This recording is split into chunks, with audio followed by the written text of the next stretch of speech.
बिस्मिल्लाहिर्रहमानिर्रहीम अस्सलामुअलैकुम। Welcome to Arif MD CAT lectures. उम्मीद है स्टूडेंट आप सब खैरियत से होंगे और आपकी एमडी कैट की रिवीजन भी अच्छी चल रही होगी। स्टूडेंट, आज की वीडियो में मैं आपको एक शॉर्ट ट्रिक सिखाऊंगी जिसकी वजह से आप स्ट्रक्चर ऑफ एंजाइम को बहुत अच्छे से मेमोराइज़ कर सकते हैं। हमारे पास एंजाइम में बहुत सी टर्म हैं जो स्टूडेंट्स को याद करने में बहुत डिफ़िकल्टी होती है। आज की ये वीडियो देखने के बाद इंशाल्लाह आपकी वो कन्फ्यूजन दूर हो जाएगी और इस टॉपिक से जितने भी एमसीक्यूज़ आएंगे आपको इजीली कर पाएंगे। वीडियो में आगे बढ़ने से पहले आपसे रिक्वेस्ट है कि अगर आप चैनल पर नए हैं तो kindly Arif MD CAT lecture को सब्सक्राइब करें ताकि आने वाली वीडियो का नोटिफिकेशन आपको ऑन टाइम रिसीव हो। आइए हम अपनी वीडियो को स्टार्ट करते हैं। अब हम अपनी वीडियो को स्टार्ट करते हैं। सबसे पहले समझते हैं एंजाइम क्या होता है।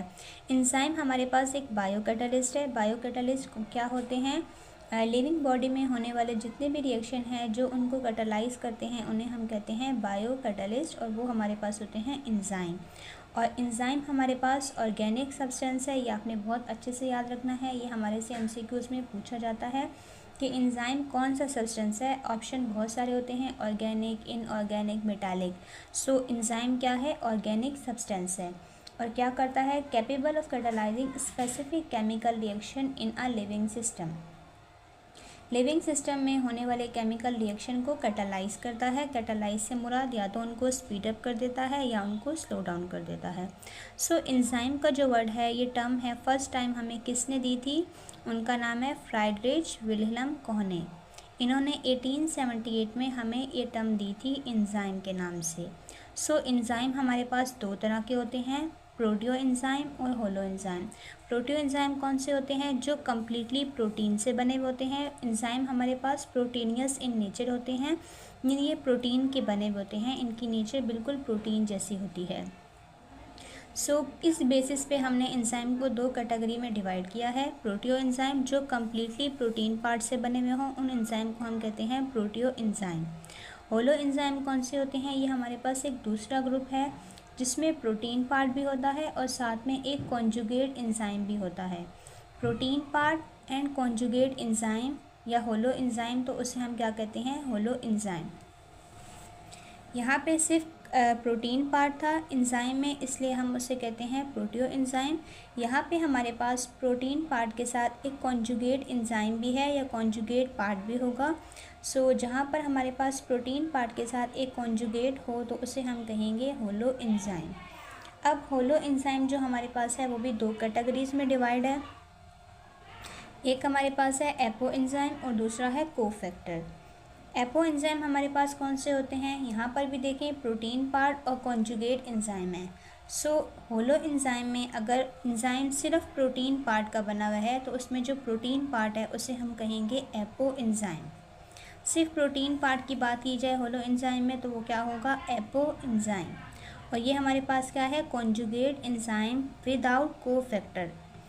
एक एंजाइम है कॉन्जुगेट एंजाइम जिसमें हमारे पास कोफैक्टर वाला पार्ट एब्सेंट होगा तो उसे हम कहेंगे एपो एंजाइम।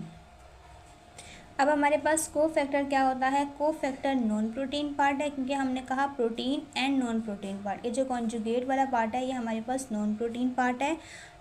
इसमें जो होलो एंजाइम में प्रोटीन वाला पार्ट है उसे हमने कहा एपो एंजाइम, जिसमें हमारे पास कोफैक्टर नहीं होता। Cofactor mean non protein part. और ये जो नॉन प्रोटीन पार्ट है होलो एंजाइम में, जो नॉन प्रोटीन पार्ट है उसे हम कहते हैं कोफैक्टर। कोफैक्टर क्या है? Non protein part of the enzyme responsible for attachment of substrate at active site. जो हमारे पास सबस्ट्रेट एंजाइम की एक्टिव साइट पे जाके उसे अटैच करवाता है, वो फंक्शन कौन प्ले करता है? कोफैक्टर। कोफैक्टर की वजह से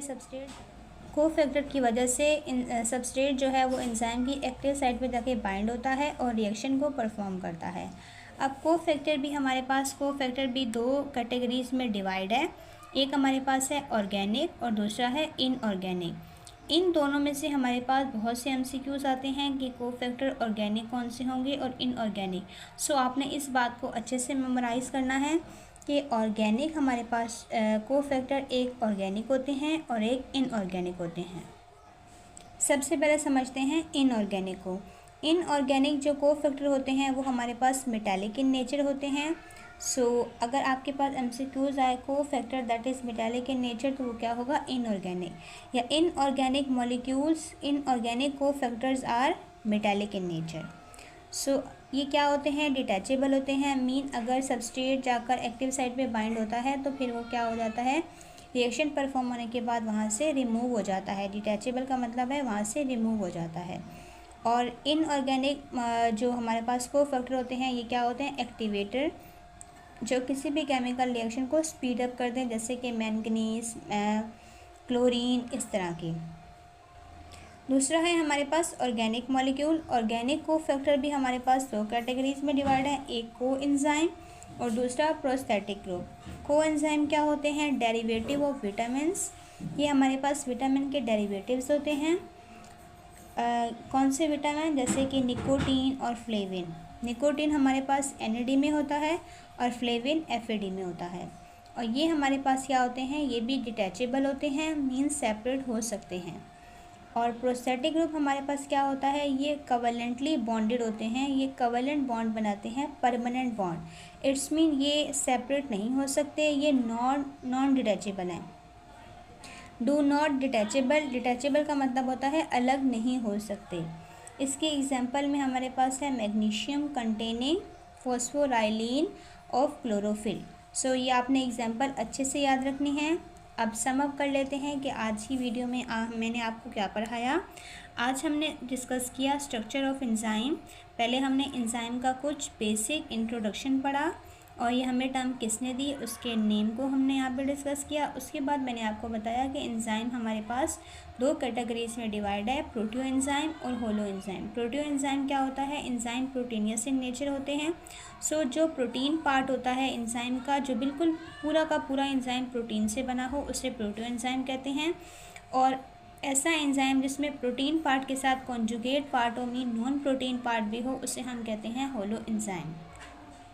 अब होलो एंजाइम प्रोटीन और नॉन प्रोटीन पार्ट दोनों हैं। इस बेसिस पे ये दो कैटेगरीज में मज़ीद डिवाइड हो गया, एपो एंजाइम और कोफैक्टर। होलो एंजाइम में एक प्रोटीन पार्ट है, उस प्रोटीन पार्ट को हम कहते हैं एपो एंजाइम, और जो नॉन प्रोटीन पार्ट था कॉन्जुगेट पार्ट, उसे हम कहते हैं कोफैक्टर। कोफैक्टर मैंने यहाँ पे लिख भी दिया है, non protein part of enzyme. और यही रिस्पॉन्सिबल होता है attachment of substrate at active site. Cofactor हमारे पास मज़ीद डिवाइड होता है दो कैटेगरीज़ में। कोफैक्टर हमारे पास ऑर्गेनिक भी होते हैं, इनऑर्गेनिक भी होते हैं। इनऑर्गेनिक मॉलिक्यूल जो होते हैं वो मेटालिक इन नेचर होते हैं, ये डिटैचेबल होते हैं और एक्टिवेटेड होते हैं। ये तीन बातें आपने याद रखनी हैं ऑर्गेनिक मॉलिक्यूल के, इनऑर्गेनिक मॉलिक्यूल के साथ के। इनऑर्गेनिक जो कोफैक्टर होते हैं वो मेटालिक इन नेचर होते हैं, डिटैचेबल होते हैं और क्या होते हैं, एक्टिवेटेड होते हैं। उसके बाद ऑर्गेनिक कोफैक्टर जो होते हैं वो दो कैटेगरीज में होते हैं, को एंजाइम और प्रोस्थेटिक ग्रुप। को एंजाइम क्या होते हैं, डेरिवेटिव ऑफ विटामिन्स। अगर आपसे पूछा जाए एंजाइम में कि डेरिवेटिव ऑफ विटामिन्स कौन से हैं, तो ऑप्शन में बहुत से होंगे, एपो एंजाइम, कोफैक्टर, इनऑर्गेनिक और को एंजाइम। तो आप कौन सा ऑप्शन पिक करेंगे, को एंजाइम का। को एंजाइम क्या होते हैं हमारे पास, डेरिवेटिव ऑफ विटामिन्स। निकोटीन जो है वो NAD का विटामिन है, डेरिवेटिव है, और फ्लेविन FAD का, और ये भी हमारे पास क्या है, डिटैचेबल है।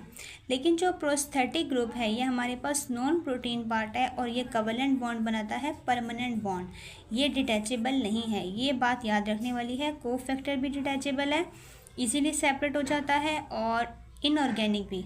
लेकिन जो प्रोस्थेटिक ग्रुप है ये फिक्स बॉन्ड बनाता है, ये डू नॉट डिटैचेबल।